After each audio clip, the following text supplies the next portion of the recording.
So one more beautiful colour అండి. So ఇది వచ్చేసి మంచి రెడ్ కలర్ కాన్సెప్ట్తో తీసుకున్నారనమాట. చూసారు కదా, మనకి శారీ అయితే కంప్లీట్ లుక్ ఇట్లా వస్తుంది. ఓన్లీ మిడిల్ పార్ట్లో మనకి కలంకారీ థీమ్తో హైలైట్ చేశారు. సో కంప్లీట్ లుక్ చూపిస్తున్నాను, జస్ట్ హ్యావ్ ఎ లుక్. చాలా బాగున్నాయండి. కంప్లీట్ సిల్క్ కోట ఫ్యాబ్రిక్ అయితే వస్తుందన్నమాట, శారీ ఫ్యాబ్రిక్.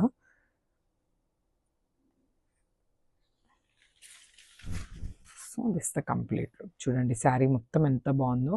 మనకి బ్యూటిఫుల్ ఎలిఫెంట్ డిజైన్తో పైరప్ చేశారు, followed with orange colour and blue కలర్తో ఇచ్చేసారనమాట. చూసారు కదా ఎంత బాగుందో. శారీ అయితే చాలా చాలా లైట్ వెయిట్ ఉందండి. ప్లీట్స్ పెట్టుకొని శారీ కట్టుకుంటే చాలా చాలా బాగుంటుంది. అండ్ వన్ మోర్ థింగ్, ఈ శారీలో ఇక్కడ చూసారు కదా, ఇది మొత్తం కూడా ఫాయిల్ ప్రింట్ వస్తుందండి, జెరీ ఏమి కాదు. సో జెరీ ఏమి యూజ్ చేయకపోవటం వలన శారీ అయితే చాలా లైట్ వెయిట్ ఉంది. సో బ్లౌజ్ కూడా మనకి రెడ్ కలర్ బ్లౌజ్ అయితే ఇచ్చేసారనమాట, విత్ బుటీస్ ఇచ్చేసారు. సో చూసారు కదా, బ్లౌజ్